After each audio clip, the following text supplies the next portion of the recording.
Welcome back to Inside the 12. He's King McClure. I'm Pete Souza. Big 12 play for women's teams just got underway this past weekend. So joining us to break down some of the more surprising teams this season, lifelong Hooper and current ambassador and analyst for the Big 12 women's basketball, Ann O'Neill. Ann, what's happening? Hey, great to be here with you guys. Thanks for having me. Yeah, you got it. It has been an exciting start to the season for the Kansas Jayhawks, and they're getting it done without star center Tiana Jackson. She graduated last year, drafted to the WNBA. How have they been able to reload and execute? Well, there were a lot of questions around Kansas coming into the season. Like, what are you going to do without a 6'5" rim protector? But Coach Brandon Schneider, he went into the portal and he moved his offense that was more post-dominated and decided to go with the guards because he has a superstar in Samaya Nichols. She is third in the Big 12 with over 21 points a game.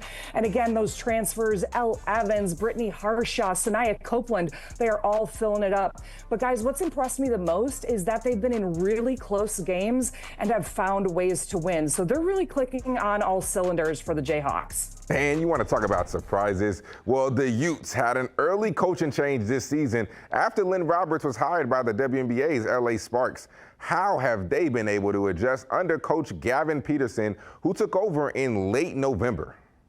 Yeah, it was in the middle of the season, but Coach Gavin Peterson is a longtime associate head coach of Coach Roberts. So a lot of the players already were familiar with Coach Peterson. And guess what? He had 3 practices before he had one of his biggest wins when they upset number 3 Notre Dame in the Cayman Islands Classic. So everything's working well for the Utes. What else works well is they have Gianna Neepkins back after a really tough injury last year. She's one of the top shooters in all of Big 12 Conference, averaging 17 points a game. But they have a balanced attack from all over. The Utes also have 4 1,000-point scorers. I love their offense and their defense. They're definitely a team I'm going to keep my eye on in Big 12 Conference play. All right, a team we're already watching right now, Oklahoma State. They were picked to finish 11th in the preseason polls, but they find themselves among the top contenders in the conference. How have they made that transition?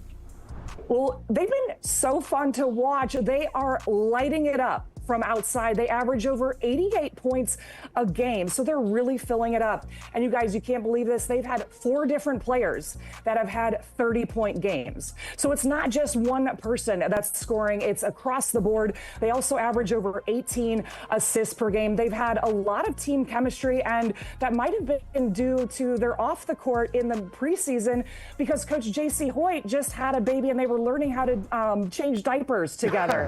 So a lot of great team family chemistry going on for the Cowgirls, and congratulations to Coach Hoyt on her new baby girl. And you talk about learning. Well, there are a lot of new names and new faces learning the Big 12. Who are some of the newcomers making an impact already? Oh, we have a long list, but we'll start with one that people might know is in Haley Van Lith. She had incredible experience at top contenders in Louisville and LSU, but she went to TCU to play in a positionless basketball, and she's playing her best basketball because she can play that combo guard. She's a playmaker. She's averaging 19 points and over 6.5 assists, and she wanted to be able to play both positions where she's either bringing it up, leading the offense, or kicking to a teammate. Another one who was a huge splash for BYU is Delaney Gibbs. She's only a freshman from Canada, but she is one of the top in the nation for freshman points, 17 points per game, and really has the Cougars winning and on the right trajectory. So I could name a bunch of other ones across the board, but I'll leave you with those 2 because they've been impact players for their teams. And I wish we had more time, but we got a little bit more. Now, before we let you let you go, 7 women's games are on the schedule for New Year's Day. All conference games. Give us the game to watch.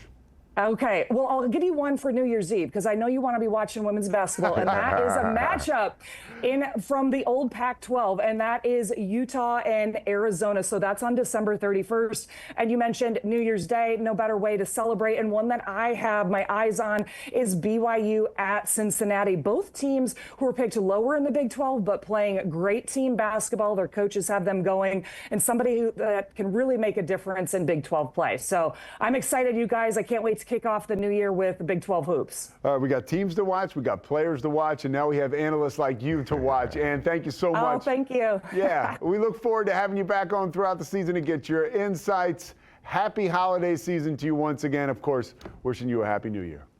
Holiday and hoop season, what's better than that? Thanks for having me on, guys. I'll see you soon.